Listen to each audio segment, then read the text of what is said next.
Superficial scribblings on sexism. Superficial scribblings on life. Who the fuck needs criticism? And I can always be right. Hello, something guys and gals, and welcome to another episode of Superficial Scribblings on Sexism, number 23. Men horrified by women-only Wonder Woman screaming. Cheers, Lorena O'Neill at the Hollywood Reporter. Oh boy, aren't they, even though I'm sure men have the patience to wait for the movie to actually come out in theaters, assuming this isn't an exclusive preview that they decided only women will attend. Is it just me, or does this article headline just reek of smug sarcasm? I'm sure it won't rear its head in the following lines below. It's time to pour one out for the countless male tears that are being shed in Austin, Texas, over a grave injustice some men feel is being committed against the fragile male species. And you say feminism is for men's rights too, huh? Totally, with this uproarious condescension over a screening being female only, do we truly see the cancer that is feminism? Although I'm not going to assume that the female exclusive screening was some kind of feminist push. Hell, I just heard about this through a text my friend gave me, and considering that it's in Austin, Texas, there's probably more to it than fuck the men's. But keep waxing on that sarcasm, baby. A movie theater in Austin is daring to host a women-only screening of Wonder Woman.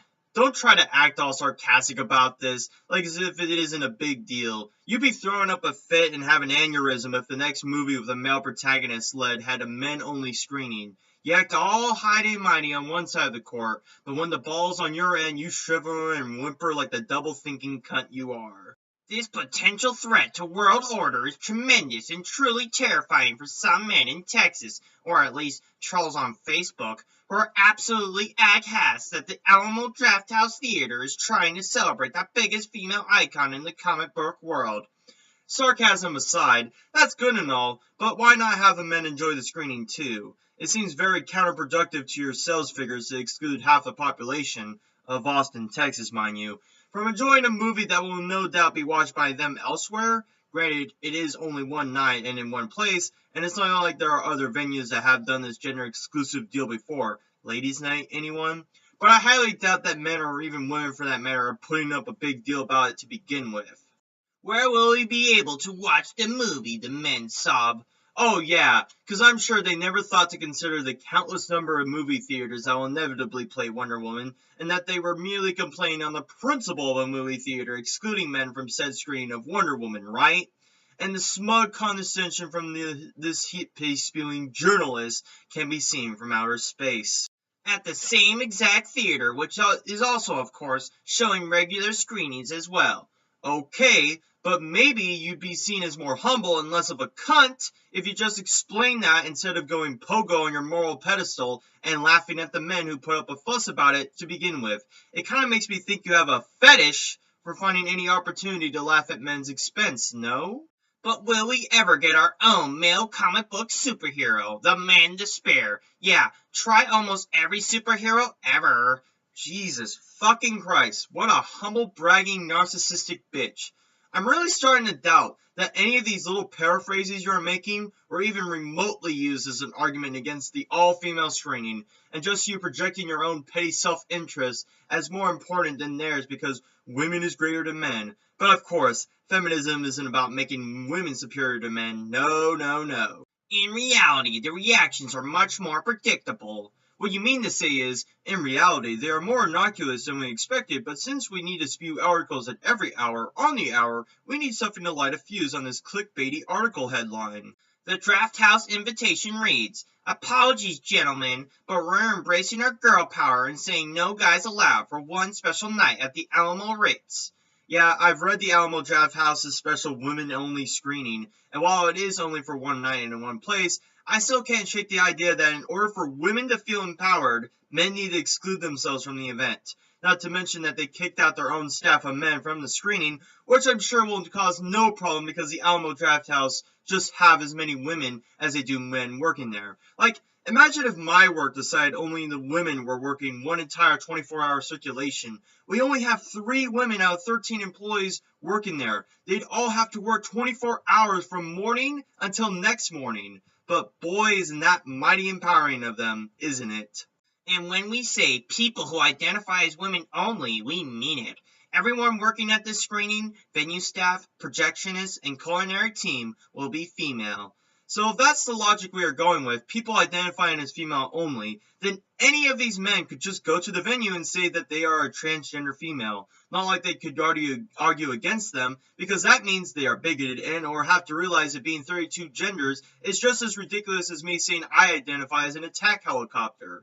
So there you go, gents. If you don't want to get kicked out, just pretend for one day to be a woman. Trust me, their brains will cave in on themselves. It's quite amusing, honestly. I hope someone sues this discrimination based on sex, remarked one man on Twitter. Great. Let us know when you have guys-only screenings of Thor, Spider-Man, Star Wars, etc. Let's see you walk the walk now you set this precedence, said the Facebook commenter, who meant to say precedent.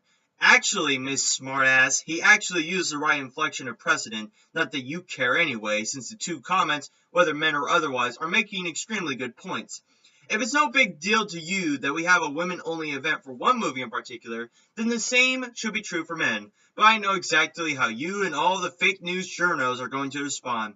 Sexist, misogynist, just typical of the patriarchy, of course. The Draft House is replying to many of the comments. When one man asked if they ever held a men-only screening, the Draft House said, "We've never done showings where you had to be a man to get in, but we did show the Entourage movie a few years ago."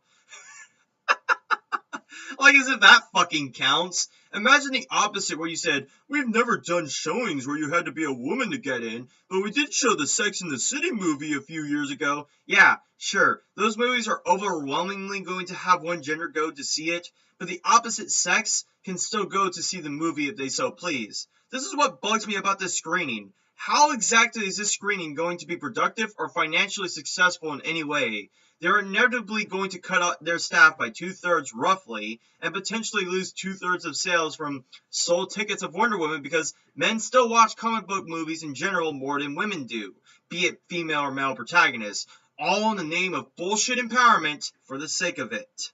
They also encourage someone else to host a private men-only event if they so desire.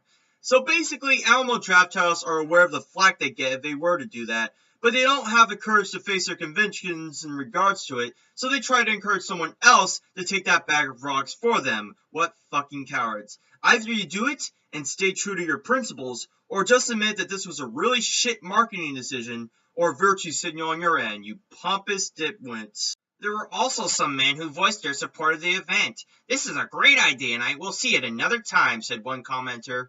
And I'm sure these guys aren't so cucked to the core that they feel it empowering that their wife or girlfriend is getting it on with two other guys while he sits in the lonely corner masturbating. Also, where in the fuck are you getting these comments from? How do I even know they were written by a man to begin with? Wow, that was easier than deciding to feel persecuted. What? Are you kidding me, Lorena? That was not an appraisal of the theater's decision, you stupid cunt. That was a sarcastic jab pointing out that men don't need to find persecution. It just comes right to them, you dense motherfucker. The theater company has already sold out of both women-only screenings and told Mashable it is planning to bring the idea to other locations. Oh great, just what we need. Another reason to bolster women at the expense of men, because apparently that's the only way women get through life. And we can't have it the other way because patriarchy, sexism, institutions, blah, blah, blah.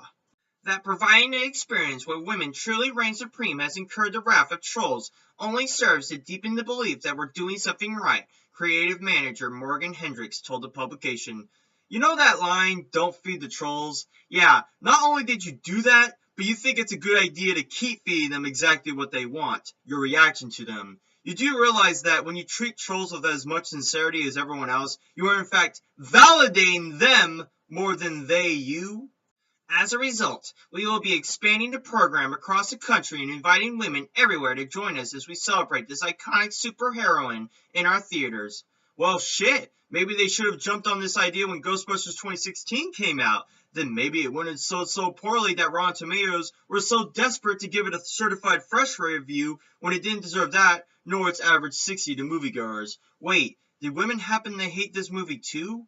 Weird indeed. It's like women aren't this hive mind that gets trampled the moment a man enters their sacred right or something. Huh. And that the Alamo Drafthouse are perhaps conflating their sales figures to push a narrative or something. I don't know. As Gizmodo's Beth Elderkin points out, since 1920, there have been about 130 superhero and comic book films with sole protagonists in the United States, both on the big and small screens. She adds, you know how many of those 130 films had female leads? 8. And your point is, it's not like men don't want to watch the new Wonder Woman movie, myself included, or that women's interest in comic book movies or media comes down completely to whether the protagonist is female or not. And not to mention that men have dominated the interest of comic books and comic book movies for decades, sprawling back to the Blade movies, the progenitors of the comic book movie to begin with. What's funny about your little statistic is that basically every comic book movie that they attempted before Blade came out was about as successful as making a video game movie is today. It wasn't.